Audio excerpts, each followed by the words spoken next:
नमस्ते।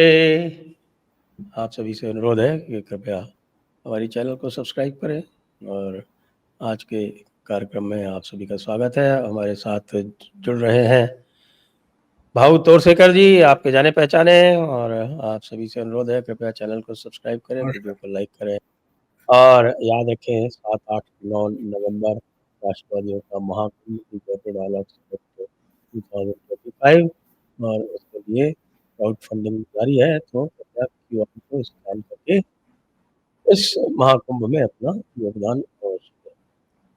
तो भाऊ, ये राहुल गांधी का प्रेजेंटेशन आपको कैसा लगा? प्रेजेंटेशन का क्या मतलब है? मैंने सुना उन्होंने वो फिल्म डायरेक्टर बन गए, प्रोड्यूसर डायरेक्टर। मेरी जो बात समझ में आई है, ये राहुल गांधी ने पॉलिटिक्स छोड़ दिया है। वो अब अच्छा। फिल्म के निर्माता निर्देशक वगैरह बने, क्योंकि यहाँ महाराष्ट्र में गड़बड़ हो गई ना। वो जो उनके घर में जो कुछ हुआ, गवर्नमेंट ने जो घर दिया है, वहां जो कुछ हुआ तो लास्ट रो में उद्धव ठाकरे संजय राउत को बिठा दिया, तो महाराष्ट्र में बवाल हो गया कि ये तो उद्धव अच्छा। ठाकरे का उद्धव ठाकरे को लास्ट लाइन में क्या बिठा दे। हाँ, इसका मतलब महाराष्ट्र का अपमान हुआ है। और आपको तो हाँ, मालूम है, संजय राउत हो, उद्धव ठाकरे हो, वो तो हर जगह अपमान ढूंढते जाते हैं। कहाँ हुँ, कहाँ अपमान हो सकता है वो ढूंढते। दुनिया को कहीं कुछ भी नहीं दिखाई दिया तो इनको अपमान लगता है। तो उद्धव ठाकरे लास्ट लाइन में बैठे, ऐसे जो फोटो आ गए, तो एकनाथ हुँ, शिंदे के एक एमपी है ठाणा के, नरेश मस्के, हुँ, उन्होंने वो ट्विटर पर डाल दिया, देखो कैसे उद्धव ठाकरे को अपमानित किया है, लास्ट लाइन में बिठा दिया, लास्ट रो में। तो हुँ। बहुत बड़ा अपमान हो गया। इस पर बवाल हो गया। शिंदे गुट के कुछ महिलाएं और कार्यकर्ता बाला साहब ठाकरे के स्मृति स्थल पर गए और उन्होंने प्रार्थना की बाला साहब से कि अपने बेटे को जरा सद्बुद्धि दे दे। कि लोग, दुनिया के लोग मातोश्री पर आते थे, ये मातोश्री छोड़कर दूसरे के सीढ़ियाँ चढ़ने लगे, घर दरवाजे ढूंढने लगे, तो इनको सद्बुद्धि दे। इसलिए शिंदे गुट के लोगों ने उस पर आंदोलन किया। तो ये सब बवाल कल से चल रहा था।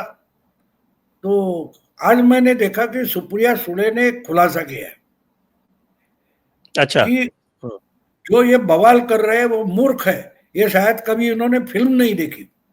हुँ, अगर आप फिल्म के थिएटर में जाओगे तो लास्ट रो सबसे इंपॉर्टेंट होता है। फिल्म में लास्ट रो में अगर स्क्रीन पर आपको कुछ देखना है तो आपको लास्ट रो में बैठना पड़ता है, और इसलिए उद्धव ठाकरे को सम्मान देने के लिए लास्ट रो में बिठाया गया।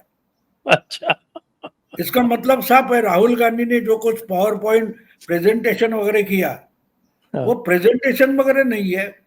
वो क्या बोलते, फिल्म उन्होंने दिखाई, और जो कुछ थिएटर था उसमें सम्मानित सदस्य करके उद्धव ठाकरे को वगैरह लास्ट रो में बिठा दिया। हुँ, अब ये समझना जरूरी है, आप पावर प्रेजेंटेशन कहां से लाए मुझे पता नहीं है। हुँ, और वो तो एटम बॉम्ब गिराने वाले थे।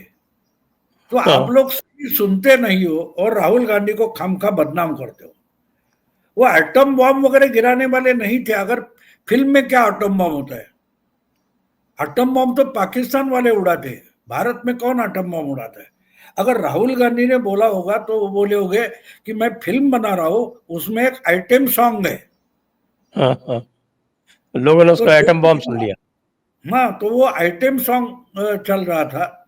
और जो समझते नहीं है वो खामखा बवाल कर दे कि क्या हो गया, उद्धव को पीछे बिठाया और ये क्या है। अब देखो आइटम सॉन्ग क्या होता है आपको? जूही चावला किसी फिल्म में थी, उसका गाना याद है? पूना से गई दिल्ली, दिल्ली से गई पटना, फिर भी न मिला सजना वगैरह। तो जो कोई आदित्य नाम का है, वो लखनऊ से मुंबई आया, मुंबई से बंगलोर गया, ये क्या है? आइटम सॉन्ग है ना। आप फिल्म नहीं समझते, आप लोग आइटम सॉन्ग नहीं समझते, आप कुछ समझते नहीं, और खाम खा बेचारे राहुल गांधी के खिलाफ बवाल कर देते। एक तो इधर आमिर खान, शाहरुख खान, सलमान खान, उनकी फिल्में दिवालिया बनती जा रही, इसलिए राहुल खुद फिल्म की क्षेत्र में उतर रहे। और उन्होंने बड़ा रिसर्च करके स्क्रिप्ट बना के पेश किया है। तो वो फिल्म करके देखिए, ऐसा सुप्रिया सुळे बोलते हैं, बहुत और जगह नहीं बोल रहा है, सुप्रिया सुळे बोल रही है। तो फिर लेकिन फ्रंट रो में तो खड़गे बैठे हुए थे। अभी बेचारे खड़गे क्या करे, उनको पता ही नहीं है फिल्म का थिएटर है। वो पहले अंदर आते तो सुप्रिया से पूछकर आते कि ये क्या है, राहुल गांधी का घर है या फिल्म का थिएटर है। क्योंकि सुप्रिया सुले को माने तो वो फिल्म के थिएटर के जो कुर्सियां लगाई थी वो फिल्म थिएटर की थी, इसलिए पहले रो में बैठते वो फालतू लोग होते, लास्ट रो में बैठते वो सम्मानित होते। हाँ, तो लेकिन जो टॉपिक जो लिया है वो कि साहब हमारे वोट चोरी किए जा रहे हैं, तो वोट चोरी करने के हाँ, लिए वो तो जो अभी ये जमाना ऐसा है ना। अगर उद्धव ठाकरे के पिताजी की चोरी होती है, उद्धव ठाकरे के पार्टी की चोरी होती है, उनके चुनाव चिन्ह की चोरी होती है, तो वोट की चोरी क्यों नहीं होगी? ये अब सिलसिला चल पड़ा है ना, पिछले क्या बोलते हैं उसको 3 साल से ये सिलसिला चल पड़ा है। माझा बाप चोरला चिल्लाते ना उद्धव ठाकरे। तो अगर बाप चुराया जा सकता है, पार्टी चुराई जा सकती है, सिंबल चुराया जा सकता है, तो वोट चोरी होगी ना। बिल्कुल लॉजिकल है। अब देखो, एक के बाद एक जो आ रहे हैं सब, वो चोरी के मामले कैसे, देखो आप, कल मेरी आत्मा चुराई, हमारा दिल चुराया, फिल्म की तरफ जा रहे हैं। फिल्मों में हम सुनते हैं ना, दिल चुराया, अब सामने वाले का दिल चुराया तो वो सारा मर जाएगा ना। लेकिन फिल्मों में मरते नहीं है, एक दूसरे पर मरते हैं, लेकिन दिल चुराने से नहीं मरते। ये सब फिल्म की स्क्रिप्ट है। अब वो समझ नहीं पा रहे। तो बेचारे राहुल गांधी की क्या गलती है इसमें? आपकी समझ कम है, ये राहुल गांधी की गलती नहीं है। आप ट्राई करो, समझने की कोशिश करो, तो पूरा सिनेरियो आपके समझ में आएगा।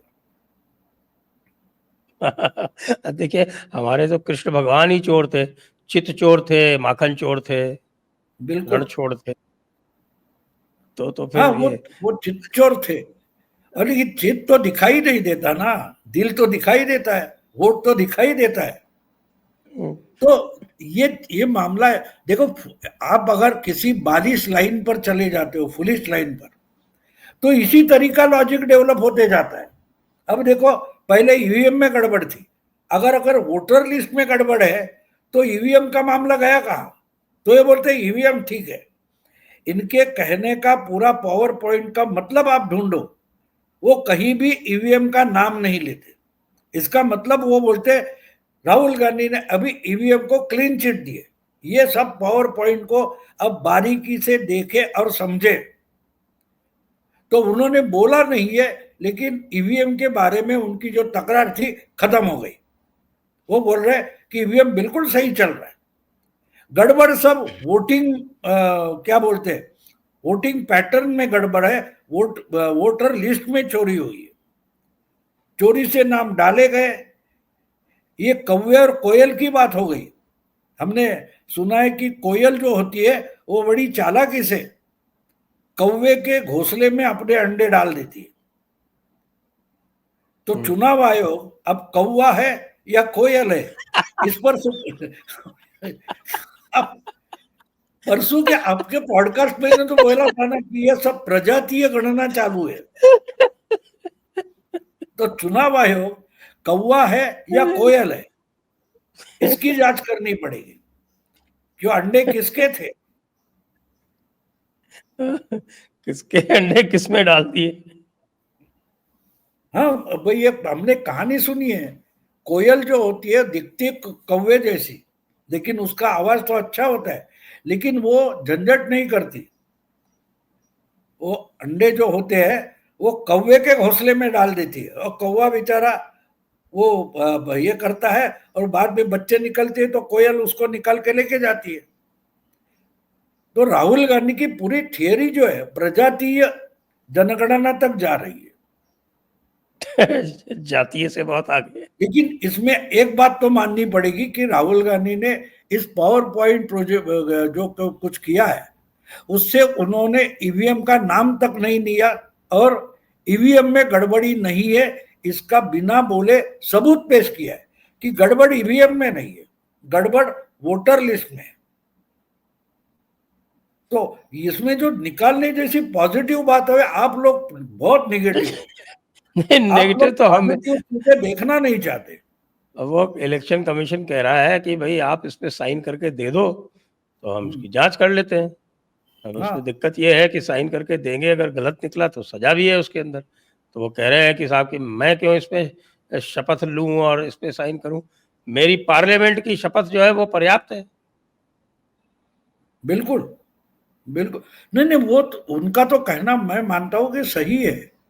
राहुल गांधी बोलते यार, आपको मानो राहुल गांधी बोलते तो वेद बन जाता है, हमारी पूरी मीडिया उसके पीछे पड़ जाती है, उसमें से क्या क्या अलग अलग निकाल सकते हैं वो देखने की कोशिश करते। तो अब आज की बात नहीं ना, ये पहले से आपको मैं याद दिला दूं, आज की बात नहीं है। मुझे तो अजीब लगा कि जब उसमें शरद पवार बैठे थे, उनकी फोटो दिखाई नहीं, मैं फोटो में शरद पवार दिखाई दे, कम से कम। बाकी तो ये तो बच्चे हैं, या भी जो उनके पीछे घूमते कैमरा लेकर वगैरह, ये तो बच्चे हैं। ये शायद उस वक्त पैदा नहीं हुए थे, माँ के पेट में भी नहीं हो गए, जो आज पत्रकार पत्रकार पत्रकार करके घूमते हैं। क्योंकि मैं जो आपको बता रहा हूं वो पूरे 31-32 साल पुरानी बात है। तो ये जो 30 साल की उम्र के बच्चे भागते हैं उनके पीछे, उनको पता तक नहीं कि गोरा खैरनार नाम का कोई था। आपको याद होगा शायद, हाँ हाँ हाँ, आपको अरे वो याद एक होगा गोरा खैरनार, म्यूनिसिपल, डिप्टी जिन्होंने म्यूनिसिपल कमिश्नर। 92, 93, 94 में बड़ा बवाल खड़ा कर दिया था महाराष्ट्र में, जब शरद पवार महाराष्ट्र के मुख्यमंत्री हुआ करते थे। और एक के बाद एक इन्होंने शरद पवार पर ऐसे आरोप लगाए थे कि मुंबई में जो हम लोग बोलते कि दाऊद ने किए थे बम ब्लास्ट, वो तो शरद पवार ने किए थे, ऐसा आरोप इन्होंने, गोरा खैरनार ने किया था, जो मुंबई बीएमसी के डिप्टी कमिश्नर थे। अब बात समझ लो मैं जो बोल रहा हूं। तो उस वक्त मुंबई बीएमसी के कमिश्नर हुआ करते थे शरद काले आईएएस ऑफिसर। उनको पत्रकारों ने पूछा कि ये अगर सेमी गवर्नमेंट के डिप्टी कमिश्नर करके है, सरकारी सेवा में, निम सरकारी सेवा में है, तो क्या ये चीफ मिनिस्टर पर आरोप लगा सकते हैं? और आरोप किया है और अनुशासनहीनता है तो उन पर कार्रवाई होनी चाहिए। और कमिश्नर, मुंबई के जो कमिश्नर है, उनने आरोप कमिश्नर उन पर कार्रवाई करनी चाहिए। तो शरद काले ने जो जवाब दिया था वो बिल्कुल चुनाव आयोग जैसा है। शरद काले ने बोला था कि गोरा खैरनार कोई रूल रेगुलेशन कानून नहीं पालते, अनुशासन को उन्होंने पैरों से उड़ा दिया है, लेकिन उन पर एक्शन करनी है तो मुझे कानून से जाना पड़ेगा। उन्होंने कानून तोड़ा है, इसलिए कमिश्नर कानून नहीं तोड़ सकता, एडमिनिस्ट्रेशन कार्रवाई के लिए कानून नहीं तोड़ सकता, मुझे अकॉर्डिंग टू रूल जाना पड़ेगा। आज चुनाव आयोग और राहुल गांधी, इनमें जो चल रहा है वो बिल्कुल गोरा खैरनार वर्सेस बीएमसी कमिश्नर के जैसा है कि राहुल गांधी तो रूल नहीं पालते, अनुशासन नहीं पालते, कानून का जो दायरा है वो तोड़ते हैं, लेकिन उन पर एक्शन लेने के लिए जाके 2 थप्पड़ रसीद कर दिए चुनाव आयुक्त ने तो नहीं चलेगा, क्योंकि चुनाव आयुक्त को रूल्स रेगुलेशन का पालन करना पड़ता है। तो राहुल गांधी, अब देखिए इसमें कोई बड़ी बात नहीं, जो कागज फड़फड़ा कर दिखा रहे थे, यही बात संजय राउत ने 3.5-4 साल पहले शिवसेना भवन में एक पत्रकार परिषद लेकर की थी, आपको याद होगा। और ये आरोप लगाए थे। बहुत जल्दी बीजेपी के 3.5 लीडर्स जेल की कोठरी में पड़े हो गए। अनिल देशमुख के बाजू की जो कोठरी खाली है वहां बीजेपी के 3 लीडर हो गए। इन्होंने कागज फड़फड़ा कर आरोप दिखाए थे। आगे क्या हुआ? कुछ नहीं हुआ। फिर बाद में संजय राउत के आरोप सही ठहराने के लिए मुंबई का पुलिस कमिश्नर बदला गया, संजय पांडे को लाया गया था और उसको जो क्या बोलते हैं इकोनॉमिक ऑफेंस विंग जो है उससे जांच करवानी पड़ी, लेकिन उससे भी कुछ निकला नहीं। तो ये जो संजय राउत राहुल गांधी कागज फड़फड़ाते हैं उसमें कुछ दम नहीं होता, ये प्रूव हो चुका है और उनके ही पुलिस कमिश्नर ने प्रूव किया है जिसके लिए उसको लाया गया था। बोला इस पर केस नहीं खड़ी हो सकती क्योंकि जो सबूत है, हमें एक बात समझना चाहिए कि सबूत का मतलब हम गांव कूचे में या गली गांव खेड़े में बोलते मेरे पास सबूत है, मेरे पास सबूत है। तो आपके पास जो आम आदमी के पास जिसको सबूत बोलते हैं और कोर्ट में प्रूव होने वाले सबूत, उसमें जमीन आसमान का फर्क होता है। उसकी फोरेंसिक जांच होती है और अगर आप झूठ सबूत लाए तो आपको सजा हो सकती है। आपको याद दिला दूं, इस क्या बोलते वो कौन थी बड़ौदा केस में कौन थी वो बच्ची, मुस्लिम बच्ची थी। हाँ हाँ हाँ, नाजिया क्या था आपका उसका? हाँ ऐसा नाम था, मैं भूल गया अभी। इशरत जहां नहीं, बड़ौदा बेकरी केस जो थी। हाँ हाँ नाजिया नाजिया करके कुछ था नाम उसका। नाजिया अलग नहीं, नाजिया ने कोई अलग नाम है, लेकिन उसने उसने अपने ही यानी वो विक्टिम है, उसकी केस मुंबई में चली और तिस्ता सेटलवार्ड झूठ बोल रही है कहा, तो उसको सजा हुई थी 1 महीने की, क्योंकि उन्होंने बार बार अपनी जबानी बदली थी। तो राहुल गांधी लिखकर क्यों नहीं दे रहे हैं? उनको मालूम है फंस जाऊंगा, मैं झूठ बोल रहा हूं। उनको उनको खुद को मालूम है कि राहुल गांधी सरासर झूठ बोल रहे हैं, ये राहुल गांधी जानते हैं और इसलिए वो कबूल नहीं करना चाहते, ऑन पेपर कबूल नहीं करना चाहते। लेकिन मैं मानता हूं कि जिस ढंग से शरद काले ने, जो आईएएस अफसर थे और बीएमसी के कमिश्नर थे, उन्होंने जिस ढंग से खैरनार पर एक्शन ली थी, उसी ढंग से चुनाव आयोग उसकी दखल लेकर उस पर कार्रवाई करेगा। जाहिरा शेख उसका नाम था, जाहिरा हाँ शेख। जाहिरा शेख बिल्कुल बिल्कुल। यानी वो पीड़ित थी, उसकी पूरी फैमिली जलाई गई थी, लेकिन उसको ही सजा हो गई थी और वो मामला था झूठा सबूत देने का मामला था।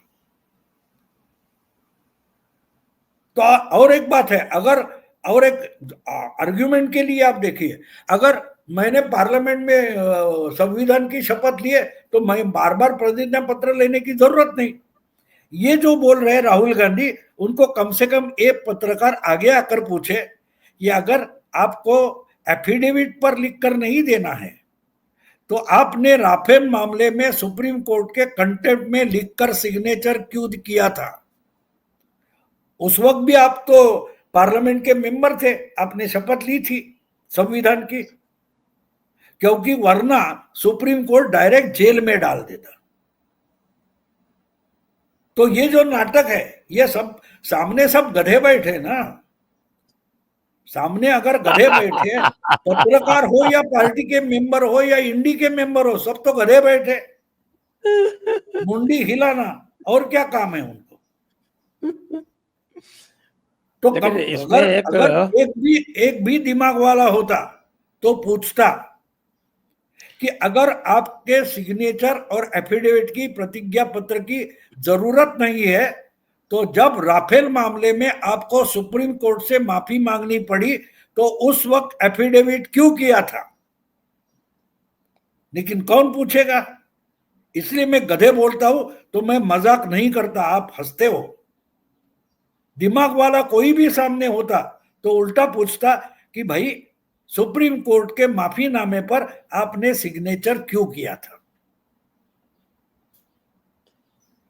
एक बात और भी तो है कि ये कल गए थे एक बेंगलोर, और बेंगलोर में इन्होंने कहा था कि मैं चीफ इलेक्टोरल ऑफिसर के दफ्तर भी जाऊंगा, बाद में चीफ इलेक्टोरल ऑफिसर के दफ्तर तो गए ही नहीं। और बाहर बाहर जो इन्होंने 5 डिमांड की हैं, वो 5 डिमांड तो वही हैं जो वो एसआईआर में बिहार में किया जा रहा है। तो इनकी डिमांड तो इलेक्शन कमीशन पहले ही पूरी कर रहा है एसआईआर करके, और हाँ अब कह रहे सही हैं है। कि मैं बिहार जाके एसआईआर के खिलाफ करूंगा। नहीं नहीं, इन्होंने एक बार भाषण में कहा था ना कि आप कहते हैं मैं राहुल गांधी हूं, लेकिन मैं राहुल गांधी है ही नहीं, हूं ही नहीं। बताया था ना, वीडियो मिलेगा आपको। वो राहुल गांधी चला गया, ऐसा उन्होंने एक भाषण दिया है ना। आप जिसको राहुल गांधी बोलते हैं, कहते हैं, वो मैं हूं नहीं, मैं वो राहुल गांधी हूं ही नहीं। तो कौन राहुल गांधी है वो भी उनको पता नहीं है। तो डिमांड तो करेंगे। अब 5 दिन के बाद, 8 दिन के बाद उनको पूछो आपने डिमांड क्या किए थे, बोले मैंने डिमांड किया था, क्या बात कर रहे हो, वो कोई अलग राहुल गांधी होगा, ऐसा भी बोल सकते हैं। अब इनको राफेल याद नहीं आता, अब इनको हिंडेनबर्ग याद नहीं आता। कल की बात कल, अरे वो क्या है, हम दोनों फिल्म का गाना था ना, मैं जिंदगी का साथ निभाता चला गया, हाँ, हर जो शख्स खो को गया मैं धुएं में उड़। उसको भुलाता चला गया। गम और खुशी में फर्क महसूस हो जहा, मैं मैं दिल उस को उस मुकाम पे मकाम लाता। पे लाता चला गया। तो राहुल हम्म, गांधी उस लेवल पर चले गए। हम तो बेचारे छोटे गरीब लोग हैं, रोजमर्रा की जिंदगी जीने के लिए जो झंझट होते हैं वो हमको करने पड़ते हैं। राहुल गांधी तो महात्मा है, वो सर्वज्ञानी है। ये खुद प्रशांत किशोर ने बोला है। प्रशांत किशोर ने तो उनके साथ कुछ महीने काम किया है। हाँ बरखा हाँ दत्त ने हाँ। उनको पूछा कि राहुल गांधी के बारे में क्या ख्याल है, तो बोले वो तो महाज्ञानी है, उनके बारे में हम क्या बोल सकते हैं, ऐसा प्रशांत किशोर ने कहा था। तो इसलिए राहुल गांधी महाज्ञानी है। और आप जो देखो एक सन्यासी थे, हमने कहानी, बढ़िया एक कहानी पढ़ी थी। तो वो रात को प्रवचन करते हैं और ब्रह्म सत्य जगन मिथ्या, हम्म, अब जो देख रहे हैं वो माया है, वो भूल भुलैया है। ब्रह्म सत्य है जो दिखाई नहीं देता, और जो दिखाई देता वो माया है। ऐसा वो साधु महाराज थे, उन्होंने प्रवचन किया था। और दूसरे दिन वो नदी पर स्नान करने गए और वापस लौटते थे, इसमें एक कुत्ता उनके पीछे भौंकता भौंकता भागने लगा। तो रात का प्रवचन जिसने सुना था, रात का प्रवचन जिसने सुना था, ऐसा एक वो खेडूत था, उसने पूछा साधु महाराज आप तो बोल रहे थे कि जगन मिथ्या, जो दिखाई रहा झूठ है, तो आप कुत्ते से क्यों डर रहे हो, कुत्ता भी माया है, तो आप डर क्यों रहे हो। तो साधु महाराज थे, और राहुल गांधी भी साधु महाराज महात्मा है। साधु महाराज ने उस खेडूत को पूछा तुझे क्या दिखाई दे रहा है, तो बोले आप दौड़ रहे कुत्ते को डर कर, ये मैं देख रहा हूं। तो बोला वही तो माया है, ना मैं दौड़ रहा हूं ना कुत्ता भौंक रहा है। तो राहुल गांधी उस लेवल पर चले गए, उनको समझना आपके और मेरे बस की बात नहीं है। वो बड़े महात्मा है, बड़े महात्मा है। तो नहीं लेकिन उनके समझने की कोशिश भी मत करो, उनको सुनो और घर में जाके अपना अपना खाना खाओ, अपने अपने काम में लग जाओ। अगर राहुल गांधी की सुनकर उसको सीरियसली लेते रहे तो आपका जीना मुश्किल हो जाएगा। लेकिन आपको लग नहीं रहा है कि अब राहुल गांधी जो है वो जीतने की सारी उम्मीदें छोड़ बैठे हैं, और वो उसी तरह से वो बांग्लादेश वाले रास्ते पे चल रहे हैं, जैसे बांग्लादेश में जो ऑपोजिशन था, जो विरोधी पक्ष था, उसने इसी तरह का एक पूरा नाटक रचाया कि साहब ये इलेक्शन जो है वो ठीक से नहीं होते, इलेक्शन में धांधली होती है, और ऐसे करके फिर माहौल बना के और उसके बाद विद्रोह रचाया, तो ये उसी विद्रोह की योजना बना रहे हैं क्या? नहीं, देखो इसके लिए कुछ तो ऑर्गेनाइजेशन जरूरी होता है। या देखो आप दिल्ली में केजरीवाल ने जिस ढंग से जन लोकपाल आंदोलन खड़ा किया, उनके पास कम से कम 5-6 हजार लोग थे।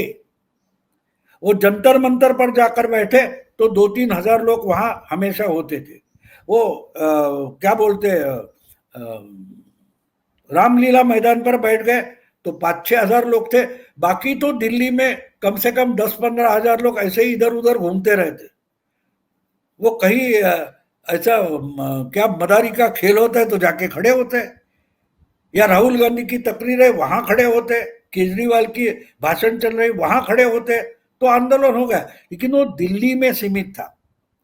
जब वही केजरीवाल अन्ना हजारे को लेकर मुंबई में बीकेसी आए थे, आपको याद होगा, आपको याद होगा, बड़ा मैदान ले लिया था और 3 दिन में अन्ना हजारे को उपोषण लपेट के बोरिया बिस्तर लेके भागना पड़ा था, क्योंकि भीड़ नहीं आ रही थी। क्योंकि मुंबई में ना केजरीवाल का संगठन था, ना क्या बोलते अन्ना हजारे का था। क्योंकि मीडिया से आप लोगों को उकसा सकते हैं लेकिन घर से बाहर नहीं निकाल सकते। और इसलिए बांग्लादेश में क्या हुआ, तो आप देखिए कि जनलोकपाल आंदोलन से पहले इजिप्ट के कायरो में तहरीर चौक में क्या हुआ था। तहरीर स्क्वायर में कितने दिन आंदोलन चला, जैसे जनलोकपाल आंदोलन था बिल्कुल वैसा ही आंदोलन इजिप्ट में हुआ था, कायरो में हुआ था। लेकिन एक बात, अलेक्जेंड्रिया और कायरो ये 2 बड़े मेगा सिटी है इजिप्ट के, जिसमें इजिप्ट की 80% पॉपुलेशन है। उन शहरों में कुछ हो जाता है तो तख्ता पलट हो जाता है। लेकिन दिल्ली हो, मुंबई हो, ऐसे जो शहर है वहां हमारे बहुत ज्यादा से ज्यादा 10-15 करोड़ यानी 7-8% पॉपुलेशन है, बाकी का फैला हुआ है। तो ऐसे आंदोलन ढाका में हो सकते हैं, इजिप्ट में हो सकते हैं, कायरो में हो सकते हैं, दिल्ली में हो सकते हैं, लेकिन पूरे देश में फैल नहीं सकते। यही तो टूल किट फेल हो गया था जन लोकपाल आंदोलन का। अब अरब स्प्रिंग के बाद देखो ट्यूनीशिया, लीबिया कहां कहां फैलता गया, याद करो जरा। लेकिन वहां जितना फैला उस ढंग का परिणाम हमें भारत में नहीं मिला। तो ये बांग्लादेश करने की बात जरूर करेंगे, लेकिन बांग्लादेश का शीश महल होकर बंगला जो है वो शीश महल होगा, मामला खत्म। ये तो फिर बड़ा कष्ट हो जाएगा हमारे राहुल गांधी को। इतना सब करने के बाद भी जो नहीं कर पाएंगे तो क्या होगा? नहीं, उनको कष्ट नहीं होगा तो वो तो महात्मा है। आप अपनी लेवल पर राहुल गांधी कर आंकना बंद करो। आप तो क्षुद्रजीवी है, आप तो क्षुद्र सामान्य लोग हैं। हम लोग बिल्कुल सामान्य। हमको किसी ने गाली दी तो सुनने को आती है, उनको तो गाली सुनने नहीं आती। कोई आलोचना करते तो हमको गुस्सा आ जाता है, उनको गुस्सा नहीं आता। वो सब भाव भावनाओं से, विकारों से परे है, परे है। आपकी और उनकी जरूरतें अलग है। उनको हर दिन एक नया खिलौना लगता है। तो इसलिए मैंने बोला ना, देखो राफेल भूल गए, अब ईवीएम भी भूल गए, हिंडेनबर्ग भूल गए, वो खिलौना पुराना हो गया, अब नया खिलौना है। अब वोटर लिस्ट नया खिलौना है। और बिहार के चुनाव होने के बाद शायद कुछ समय के लिए बंगाल के चुनाव में वोटर लिस्ट से खेल होगा, उसके बाद ये खिलौना बाद हो जाएगा, नया खिलौना आ जाएगा। ममता दीदी तो कह रही है कि वो होने ही नहीं देगी एसआईआर। ममता दीदी तो कह रही है एसआईआर होने ही नहीं देगी बंगाल में। ना, वहां बोलना ठीक है, कोई बात नहीं, बोलने की कोई फर्क नहीं पड़ता। लेकिन उनकी सरकार रहेगी तो ममता दीदी की सरकार चुनाव आने तक रहेगी तो नहीं होगा। अगर ये रोकने की कोशिश की तो उपराष्ट्रपति जा सकते हैं, तो ममता दीदी भी जा सकती है। आप लेकिन सिर्फ ममता दीदी तो रात आप भर नहीं रही क्या बिल्कुल देख ही। रहे हो? आप सिर्फ क्या हुए वो धनखड़ को देख रहे हो, उपराष्ट्रपति देख रहे हो।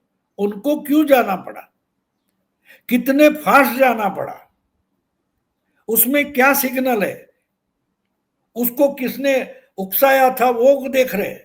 लेकिन उसके पीछे एक सिग्नल भी है, एक संदेश भी है, वो समझने की कोशिश करो। मैं मानता हूं कि धनखड़ ये सबसे बड़ा ममता दीदी के लिए सिग्नल है कि 356 का इस्तेमाल करके तुमको भी भगा सकता हूं। समझे? वो समझ लो आप,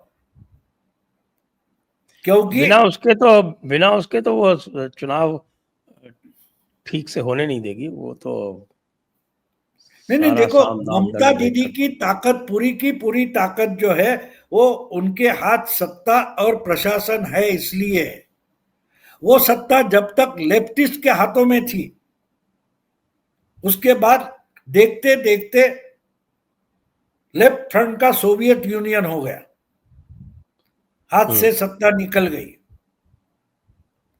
अब कैसे निकल गई आपको याद रखना पड़ेगा। वो जहां ममता दीदी जीत गई, वो पहला चुनाव था बंगाल में जो 7 फेरों में हो गया, 7 राउंड हो गए। उसके लिए वो राव नाम का एक स्पेशल ऑफिसर चुनाव आयोग ने अपॉइंट किया था। हाँ उसने हाँ हाँ। स्पेशल फोर्सेस लाए थे हम्म। और हेलीकॉप्टर लेके इधर से उधर फोर्सेस जाते थे। तो जिस ढंग से लेफ्ट फ्रंट की दादागिरी चलती थी, वो न्यूट्रलाइज की गई थी। अगर विधानसभा चुनाव के पहले 2 महीने बंगाल में ममता दीदी की सत्ता हट गई, तो वही पुलिस, वही सेंट्रल फोर्सेस क्या कर सकते हैं, ये सोचने की तैयारी शुरू कर दो। तो राष्ट्र धनखड़ को निकालने की जो ताकत है वो इस्तेमाल की जा सकती है। क्योंकि बम्बई बम्बई बम्बई भूल जाओ, बम्बई केस का जो वर्डिक्ट है उसमें क्या लिखा है, अगर आप 356 या जो कुछ है उसका इस्तेमाल करके सरकार बर्खास्त करोगे, तो वो प्रस्ताव दोनों हाउस में पार्लियामेंट के मंजूर करना पड़ेगा। अगर दोनों सदनों में 370 हटाया जा सकता है, वक्त पास किया जा सकता है, तो बंगाल में राष्ट्रपति शासन लाने का प्रस्ताव भी दोनों हाउस में मंजूर हो सकता है। समझे आप? ये धनखड़ के लिए, धनखड़ की एक्शन का असली सिग्नल ये है। अगर ममता दीदी समझिए तो ठीक है, ना समझे वो अनाड़ी है। अगर राहुल गांधी जो है वो डोनाल्ड ट्रंप से भी बहुत प्रभावित है ऐसा दिखता है। और डोनाल्ड ट्रंप जो है वो मोदी जी से बहुत नाराज हैं ऐसा भी दिखता है। तो ये जो डोनाल्ड ट्रंप की नाराजगी है उससे राहुल गांधी को क्या लाभ हो रहा है? नहीं नहीं, फिर ये आप समझ, मैं इतना समझा रहा हूं आपको, लाभ और फायदा या नुकसान ये आपकी और मेरी बात है। राहुल गांधी तो महात्मा है ना, फायदा नुकसान ऐसी बातें राहुल गांधी के दिमाग में नहीं आती। तो ये ट्रंप क्या चीज है ये बताइए। हाँ हाँ, नहीं, ट्रम्प अपने तरीके से कोशिश कर रहा है, अपने तरीके से कोशिश कर रहा है कि कैसे दबाए। मैंने वही तो आपको पिछली बार भी बताया था कि ये भूल गए कि ये भारत का प्रधानमंत्री है, दोस्त है, फ्रेंड वगैरह सब रहा है, टफ निगोशिएटर वगैरह है, लेकिन गुजराती है, लेकिन गुजराती है। अब देखिए जिस ढंग से डेमोक्रेट पार्टी में भी और रिपब्लिकन पार्टी में भी ट्रम्प के खिलाफ मोर्चे खुलने लगे। तो देखो, मोदी बोलते नहीं तो ज्यादा डेंजरस होते हैं। मैं हमेशा कहता हूं मोदी बोले तो अच्छा है, ना बोले तो कुछ ऐसा बिगाड़ कर रखते हैं कि आपको पता चलने में भी देर लगती है।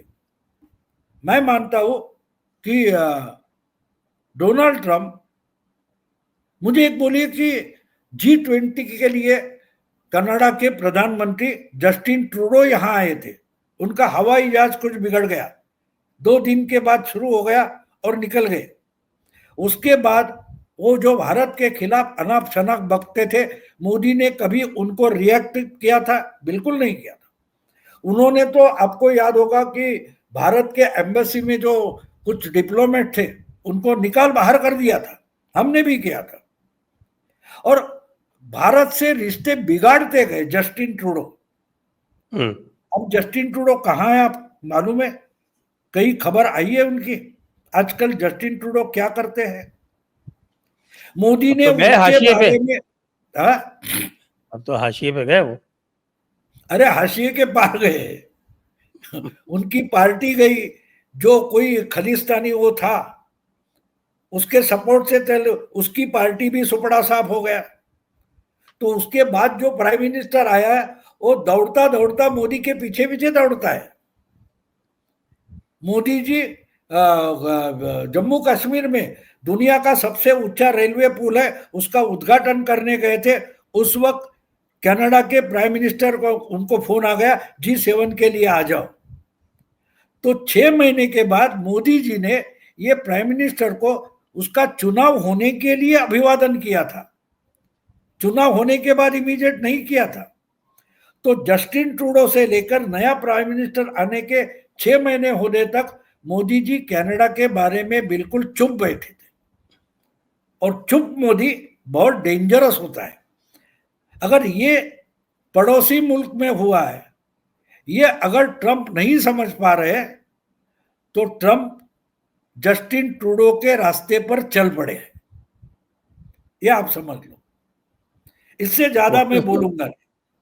वो बस तो हुआ ना। ये, ये हाँ। मेरी ये मेरा दायरा है, इसके आगे नहीं जाऊंगा। इसके नहीं, बाद मैं बाद तो में ये कह रहा हूँ आपको जो महीना निकालना है वो निकालो। क्योंकि आज हमारे जो एयर चीफ मार्शल है, air chief AP Singh ji ने आज ऑपरेशन सिंदूर को 3 महीने से ज्यादा हो गया ना, मई जून जुलाई अगस्त, हाँ 3 महीना हो तीन गया है महीने आज 3 महीना हो गया। 3 महीना हो तो गया। आज 3 महीने बाद उन्होंने घोषणा की कि पाकिस्तान का क्या क्या उड़ाया उन्होंने, कि साहब 5 हमने जहाज हवा में उड़ाए, 6 जहाज हवा में उड़ाए, 5 फाइटर और 1 बड़ा जहाज ये हवा में उड़ाए। उसके बाद फिर उन्होंने कहा कि हमने जो है वो हैंगर्स 3 उड़ाए, उसमें बहुत सारे जहाज थे वो उड़ाए। और लास्ट में बोला कि S-400 was the game changer. अब ये मैसेज किसको है? ये तो ट्रंप को है। ट्रंप को है, ट्रंप को है, और पाकिस्तान को भी है, पाकिस्तान को भी पाकिस्तान को है। तो खैर खुद को पता था ना कि क्या हुआ है, नहीं नहीं, लेकिन देखो ये आज मैसेज आज नौ एस आज नौ फोर तारीख है। हंड्रेड को S-400 को बताना कि ये गेम चेंजर था, ये तो ट्रंप को मैसेज है सीधा सीधा। नहीं नहीं, ये देखो, ट्रंप को जो सिग्नल है वो एक्चुअली ट्रंप को धक्का मार के वो बॉल पुतिन के पास पहुंचा है। S-400 किसका है? रशिया का है। गेम चेंजर किसको बताया? कि आज जो ट्रंप का टेरिफ वॉर चालू है, उसमें S-400 का मतलब पुतिन होता है, लेकिन वो भी मोदी नहीं बोले, एयर चीफ मार्शल बोले। तो ये जो जिस ढंग से ये खेल चलता है वो भी हमें देखो, बॉलर तो बॉल डालता है, लेकिन 11 फील्डर अलग अलग जगह पर बैठे। तो एक बात है ना कि S-400 आज ही बोलना और एयर चीफ मार्शल ने बोलना, ये ट्रंप को उंगली करके पुतिन को खुश करना है, आप समझ लो। ये गेम जो अब एक बात होती है कि ये समझते कि मोदी एक है, मोदी एक नहीं है, मोदी बहुत सारे 10-12 लोगों की टीम में बटा हुआ है। जो खुद बोलना है वो बोलेंगे। अभी वो किसानों के किस मीटिंग में स्वामीनाथन की शताब्दी थी, वहां जाकर बोले कि किसी भी कारण किसानों के फायदे का मामला है, उस पर सौदेबाजी नहीं होगी। तो वो तो किसानों के सामने बोल रहे थे ना, लेकिन सिग्नल किसको था कि ट्रंप को चारों ओर से घेरा जाएगा। और एक बात मैं अभी बोल रहा हूं कि शायद 4 साल की टर्म पूरी होने तक ये जो जेडी वांस है वो भी अध्यक्ष पद पर पहुंचा हुआ शायद हम देख सकते हैं। ऐसे अगर ये चलता रहा ना, जिस तरह से वहाँ पे अमेरिका में इतना असंतोष हो रहा है इसके टैरिफ के चक्कर में, सारी आपके उनकी कीमतें बढ़ गई हैं और बिजनेस जो है वो सब भाग रही हैं। फोर्ड कंपनी उठ के कनाडा चली गई, माइक्रोसॉफ्ट उठ के दुबई आ रही है, बाकी गूगल भी बाहर जाने की सोच रही है। तो ये अगर चलता रहा तो रिपब्लिकन पार्टी तो अगली बार 15-16 साल के लिए गई। अभी मैं कल सुन रहा था, जॉन बोल्टन है इनके एनएसए थे पहले टर्म में, वो कह रहे थे कि साहब कि अगर यही चलता रहा तो रिपब्लिकन पार्टी को अभी मिड टर्म होगा अगले साल, उसमें बहुत नुकसान हो जाएगा। उसके बाद तो मिड टर्म के बाद तो ट्रंप के हाथ में कुछ बचेगा ही नहीं, क्योंकि अभी तो उसके पास कांग्रेस के दोनों सदन हैं, दोनों निकल जाएंगे।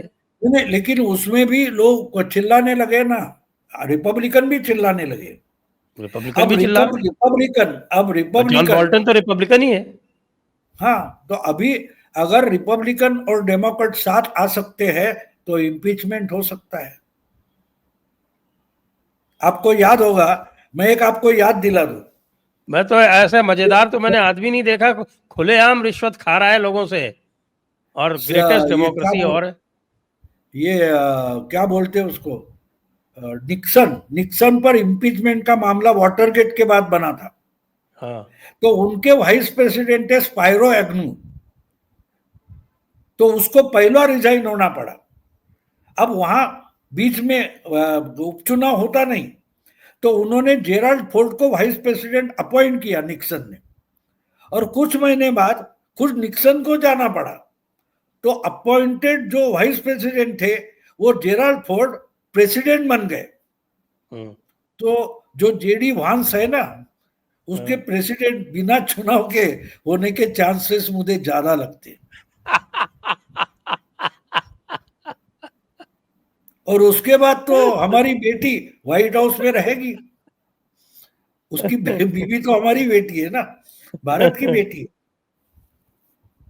वो तो यहाँ आया भी था और बड़ी अच्छी मीटिंग हुई भी थी हाँ, मोदी जी से और सबसे, लेकिन जाते ही तो उसको तो पागलपन का दौरा पड़ गया। लोग कह रहे हैं कि साहब कि आपने जो है ना उसको क्रेडिट नहीं दिया ना। और अभी जैसे आज वो बैठा हुआ है अजरबैजान और आर्मीनिया का समझौता करा के, और साथ में दोनों बैठ के, बाजू में बैठ के आर्मीनिया और अजरबैजान वाले, वो कह रहे हैं कि साहब हम आपको ज्वाइंट रिकमेंडेशन करेंगे नोबेल पीस प्राइज का। तो आपको ध्यान हो कि जब उसने सीज फायर का अनाउंसमेंट किया था ना ट्रंप ने, तो साथ में ये भी कहा था कि मैं कश्मीर मुद्दा भी सुलझा दूंगा। बस वही गड़बड़ कर गया ये। नहीं, वो तो एक बात होती है, देखो ये उलझता जा रहा है, ये उलझता जा रहा है। इसका मानो तो एक तरीके से राहुल गांधी हो गया, इसको पता नहीं चलता। ये हर बात दिन, आपने बिल्कुल सही कही, ये बिल्कुल हाँ, सही कही हर बात। दिन कुछ नया बोलना जरूरी है। चुप बैठ, मैं मुझे कहिए कि बाइडन इतना बोलता था क्या? करना तो दूर की बात है, बोलता भी नहीं था इतना। ये हर दिन बोलता है क्या? उसके पहले जो कौन था, ओबामा, ओबामा हर दिन बातें नहीं करता था, ना किसको धमकाता था, ना किसको सराहना करता था। इसको हर दिन बोलने की जरूरत क्या है? लेकिन बोलता है, क्योंकि हर दिन उसको, और जब बोलती बंद हो जाती है तो जितना जितना इसने तहलका मचाया है, मैं तो मानता हूं कि बहुत जल्दी इसका केजरीवाल हो जाएगा, केजरीवाल हो जाएगा। हार गया, उसके दिन गायब कहाँ है पता नहीं है। धड़कन ने बुलाया इसलिए खबरों में आया, लेकिन केजरीवाल पिछले 6-7 महीनों से खबरों में भी नहीं है, खबरों में भी नहीं है। तो ये जानबूझकर गलत रास्ते पर निकल पड़ा है, उसकी जरूरत भी नहीं थी। किसने, देखो जो इकोनॉमिक्स होता है मजाक नहीं होता ना। आप जो कुछ करते हो तो करोड़ों लोग, लाखों लोगों के जिंदगी का सवाल होता है। और मैंने इसके पहले भी बोला है कि भारत की इकोनॉमी, दुनिया के जो अर्थशास्त्री है वो जीडीपी, सेंसेक्स, ऐसे जो मामले होते हैं, या क्या उसका डेवलपमेंट रेट वगैरह, हमारी 70% इकोनॉमी रूरल है। इसका मतलब दुनिया के जो अर्थशास्त्री है वो भारत की इकोनॉमी आंकते हैं तो 30% पर है, और उधर कुछ गड़बड़ हो गई तो ये 70% उसका बैलेंस ले सकते, धक्का सह सकते। आपको याद दिलाता हूं, देखो जब दुनिया में लॉकडाउन से इतना हाहाकार मचा था, तो हमारी जो जीडीपी वाली इकोनॉमी है वहां से लाखों लोग भागकर रूरल इकोनॉमी के पास गए थे। लाखों लोग, ट्रेन नहीं थी, बसें नहीं थी, गाड़ियां नहीं चल रही थी, चलते चलते 400-700 किलोमीटर लोग चलते जीडीपी की इकोनॉमी से रूरल इकोनॉमी के पास गए थे, और 1-1.5 साल उस रूरल इकोनॉमी ने डूबे हुए हमारी जीडीपी इकोनॉमी को संभाला था। ये आप समझ लो। तो हमारी इकोनॉमी आपको पता नहीं है, आप क्या बोल रहे हो, दुनिया भर के लोग क्या बोल रहे हैं, हम डरते नहीं, मोदी जी बड़े चालाक है। मैं तो मानता हूं मोदी जी बड़े चालाक है। वो मैं पीड़ित हूं दिखाने की कोशिश कर रहे हैं, लेकिन उनको पूरा पक्का मालूम है कि ये जो कुछ तारीफ वगैरह है उससे हमको कोई फर्क पड़ने वाला नहीं है, क्योंकि हम तो F-35 लेने वाले नहीं है। वो तो राजनाथ जी का दौरा कैंसिल हो गया अमेरिका का। तो टैरिफ किस पर ले लेंगे, टैरिफ किस पर लेने वाले हो? टैरिफ तो तो हम ये लेंगे, और 500 बोइंग आने वाले हैं ना, एयर इंडिया के और इंडिगो के और आकाशा के। वो रुक गए ना, अभी उस पर स्टे आ ये गया। रुके नहीं है अभी अभी अभी अभी रुके नहीं है। नहीं, लेकिन पैसा तो दिया नहीं है, अभी पैसा तो दिया हम नहीं लोग है। कैंपेन चला रहे हैं, हमने कैंपेन चला रखी है कि इनको रोको। हाँ, वो तो होगा, वहां तक समय जाएगा भी नहीं, क्योंकि वो बोलेंगे ठीक है महाराष्ट्र में या कोई उत्तर प्रदेश में जाकर बोइंग का कारखाना वही खोल देते हैं, तो ये रोएगा भैया जाओ मत, मेरा बोइंग कौन दुरुस्त करेगा बिगड़ा तो। है उसको तो, उसने तो इसने, कतर से नया नया बोइंग लिया है रिश्वत में। हाँ, तो नहीं खुलेआम नहीं, रिश्वत लेता है साहब, वो तो गजब का बंदा है। हाँ, नहीं नहीं, पाकिस्तान से रिश्वत ले ली उसने। मुझे लगता है कि उसने तय किया है कि मेरे बाद अमेरिका हो ही नहीं, बर्बाद हो जाए। वो मोदी का असली दोस्त लगता है कि चाइना और अमेरिका इतनी बर्बाद करो कि इंडिया अकेली दुनिया की सबसे बड़ी सुपर पावर बने, इसको दोस्ती बोलते, इसको दोस्ती बोलते, कि इसीलिए खुद मोदी को जी को बर्बाद कर लो और दोस्त को मिस्टर उठा मोदी लो। कहते हैं। शायद यही दोस्ती निभाने का तरीका है। जो होता है ना, वो शोले में जय वीरू में जय मर जाता है और वीरू की शादी होती है, तो ये शायद उस ढंग से जा रहा है, और उसको फर्क नहीं पड़ता, वो बिजनेसमैन है, वो बोलेगा चलो ठीक है, डूब गई तो डूब गई। हाँ, डूबा तो अमेरिका है ना, उसको क्या फर्क लेकिन एक पड़ता है, बात है, ये ट्रूडो वो तो के अपने राह पैसे पर बना ही निकल रहा है। पड़ा, ये इसका ट्रूडो होगा, जस्टिन ट्रूडो हो जाएगा, वो सम्मान से निकल नहीं जाएगा, अपमानित होकर जाएगा। अरे ब्राजील का प्रेसिडेंट बोलता है कि मैं तुम्हें नहीं फोन करूंगा, मैं मोदी को करता हूं। ये डॉलर गिरा कर जाएगा, डॉलर गिरा कर जाएगा। हाँ, चल तो गलत रास्ते पे ही रहा है। तो आइए आज की चर्चा को हम यहीं पर विराम देते हैं। सभी दर्शकों को बहुत-बहुत धन्यवाद। नमस्कार। भाऊ को बहुत-बहुत धन्यवाद। जय हिंद, जय भारत, वंदे मातरम।